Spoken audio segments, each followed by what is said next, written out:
Hello and welcome to video number 8. And in this particular video, we're going to take everything that we talked about in the previous videos, what we did, downloaded the logo sting, we're going to find a video, and we're going to rebrand it. So right now, this is Camtasia, and I'm going to walk you through really quick. To be honest, when it comes to most video editors, this is kind of how it looks like. You're going to have an area where you have access to the videos or the media files that you can import.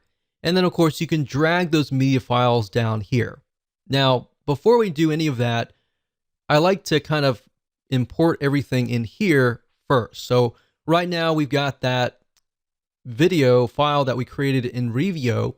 And if I click on File, Import Media, you can either do it that way, where you import it like that, and you choose the file, you find the file, and you do that.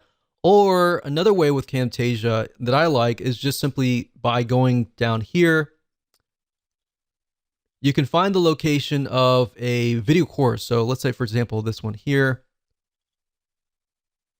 And you typically want to use the high resolution videos. So a lot of times with PLR videos, you'll get access to 640 by 360 flash and 1280 by 720. And if it's bigger resolution, that's fine too, but you want to pick the highest resolution.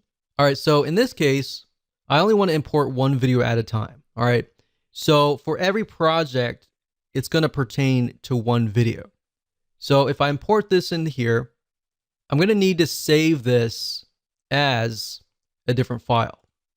So you can save this as a file that is related to this. And then you're going to need to have a different project file for every single one of these videos. All right. So I'm going to show you the process first.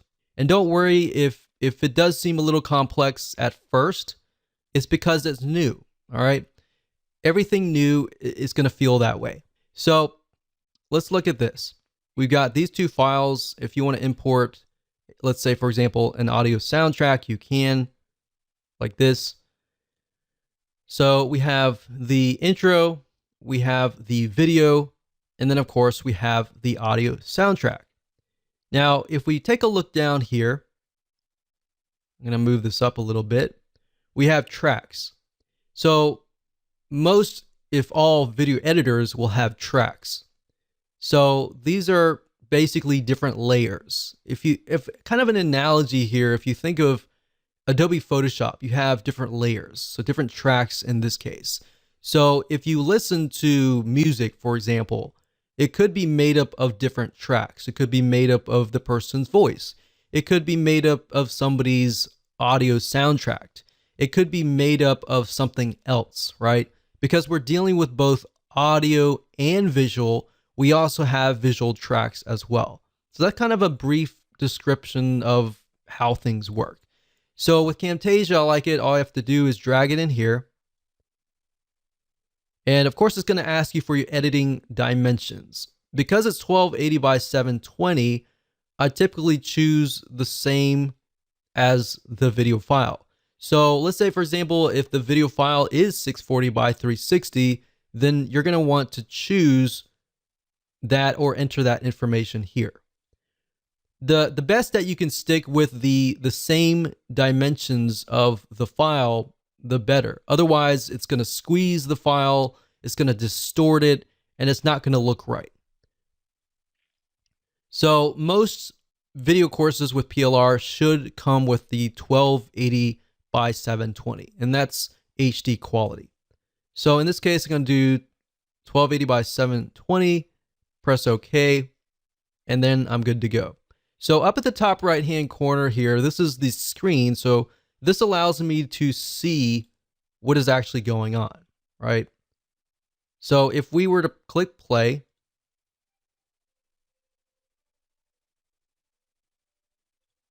so it says make your video stand out. All right. So then next, what I want to do is I want to add this video file here and add it here. So the nice thing about Camtasia, I don't know if you noticed that yellow line. That's a guideline to tell me that it's close or it's touching the other video. And that's nice to have, especially if you're moving it over and you don't know exactly where to go. It just locks in. And that's why I like Camtasia. Now, up at the top here, this is zoom out and this is zoom in. So what this allows you to do is see the audio waves here. So if you wanted to get close and you're like, okay, I want to lower the sound, then I could select the clip. So this is the intro, click audio, and then I can lower the sound. And click play. Because sometimes, just because this level here is right here, and this one here is here, even though the levels might be the same, it does not mean that the audio loudness is going to be the same. The volume is going to be different. So from what I can hear, the volume here is definitely louder than the volume down here. So you want to adjust it to your headphones to see which one actually, everything is even and level. So we could do that, or we could just totally remove this. So if we were to use let's say, for example, the audio soundtrack here, I could say, well, I don't really need the audio here. I just want the intro logo to come in. So if that's the case, you click audio, select this. And if you move this over here, and this little green thing allows you to move it over here, so you can select. So the left-hand side is the green, the right-hand side is the red. And I can click on silence like that, and it removes the audio. So this thing right here allows me to select things. And I use this all the time to edit videos. So now we click play, and there's no sound. Now we can also add transitions. So with Camtasia, the newer versions allow you to add more transitions, but see how it kind of just jumped from here to here, and it was very abrupt. So what you can do here is you're going to add a transition like a fade. So you can grab the fade here and drag it in between both of these. So now when you click play, it fades in. Now, in my opinion, fades are fine. Glows are okay. Let's see. But the things that I would probably avoid and recommend avoid using are things like the cube rotate, because it looks really old school like that. So it really depends on your audience, but at the end of the day, simple is better than making it look too fancy. If it looks too fancy, it looks kind of salesy, and because of the rise of skepticism and all that, you want to keep it simple. All right. So if you want to add this to the ending, and you can either drag and drop it, we'll minimize it here. So there's two ways of doing this. You could either drag the logo to the end and move it over here to snap it in place. But since we made the changes before, what I could do is instead of doing that, I could duplicate from what's over here. So I could select that, right click, copy, and then go over here, put my cursor over here, right click, paste. Like that. So I actually click Control V for paste. And of course we can add either a fade or a glow, like that.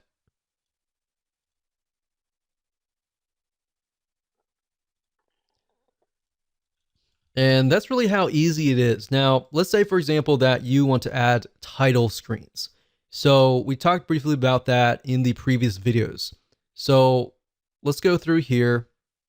So this video right here talks about how to create a profitable authority blog. And of course, we got video 1 introduction. So if I wanted to insert a title screen. Let's say, for example, I go to videos or even Review or Video Hive or whatever you go to, you create the title screen and then you go to the area that you want to place that screen. So if we're looking here, we want to find an area that isn't moving. So if you notice that is zoomed in here. So see how it stopped? So that's our opportunity to insert something. So we notice that it goes in and it stops there. So from this point all the way to this point here, that's where we could enter our title screen. Now, what you want to do is split this track. So in order to do that, we have to select the position and then click this here. So that's split. So we splitted it. If you notice, there's a split between the two. Now, how do you insert that in there? Well, you can, let's say, for example, this video here is a title screen. I don't have one, but we'll drag one over here. So that's a nice thing. You don't have to do everything on track one. That said, of course, you can add things like callouts and other elements as well.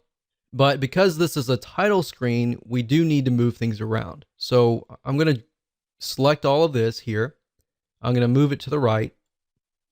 And I'm going to take this and then insert it here. Make sure it's yellow. We're going to select this whole thing here and then move it over until it's yellow. And we know it's locked together from there. So now we know we got the intro here. We've got a little bit talking. And then, of course, we got the title screen. And we move on and on and on. So that's really how easy it is. You can do this with any other video editor. But from what I have faced over the years, I found that this video editor is the easiest. Now, let's say, for example, that you want to add a soundtrack and you want to make sure that this soundtrack does not overpower your voice or the voice on the video course. So what you do is drag the soundtrack up at the top here, down here. You need to make sure that the soundtrack is all the way to the left. And then after that, what we need to do is lower the sound. So right now it's way too loud. So we need to select this here, click on audio, and then now we can lower the sound. So you can either lower the sound up here, volume down, but that takes too long. But we can use that later, but we can lower the sound by clicking this and moving it down. Now, one thing to note is that you're going to want to probably lock this track. When you're editing something else like a soundtrack, you have the potential of ruining this track here, maybe actually deleting something. So the best way to do things is to lock that track. So if you see the little lock here, it's open lock now, it's locked now. Lock basically means I can't do anything to it. So now when I click on it, I can't move it around, right? So if I were to let's say select this and then click delete, it'll delete this, but it won't delete the locked track. So now obviously I did not want to do that. So I'm going to click edit, undo, like so. And I'm going to quickly listen to it. So it really comes down to your hearing. If you listen to the voice and it's way too low, you can of course increase it. But you always want to make sure that the soundtrack is lower. And you really can't tell by just looking at the visual wave length or wave height. So what you need to do is listen to it and then click volume down. Sometimes you'll have to click it 10 times. And then listen again, and it's like, okay, that's too soft, click it up, and all that. It's better to have the voice of the video course louder than the actual soundtrack. Even though the soundtrack can change moods and emotions and all that, if the voice is softer than the soundtrack, people are going to get pissed off, they're going to get annoyed, and they're going to do a refund. So just a little bit word of the wise there. This has happened before and I've seen it happen as well, and it's not something that you want to do. Now, you're not done yet. You'll notice that the audio soundtrack is, so this one's about 4 minutes, 40 seconds. This one's about 4 minutes, 10 seconds. So how do we get rid of this? So what you need to do is just move this over And you see that yellow line, it tells us, okay, that's the end. So we click on the red here, we move over and click delete, or you can do right click and delete. So now we look at it and we're like, okay, those two line up with each other because we don't want it all the way out here. If it's all the way out here, it'll just be a black screen with music. And people are going to be like, what in the world? And they're going to put the unprofessionalism of the video on your brand. So believe it or not, people will judge your brand based on the video that you sell. So that's why I said earlier on, you need to be careful on what you put your name on and make sure that you go through the video course and you feel passionate about it. If you feel passionate about it, somebody's going to say something and you can talk about the video, right? And that way you're aware. All right. So that's how easy it was to literally create a project. So obviously click save when you're done. So I'm going to pause this video and actually just create two different projects. And I'm going to show you how to render in bulk in the next video.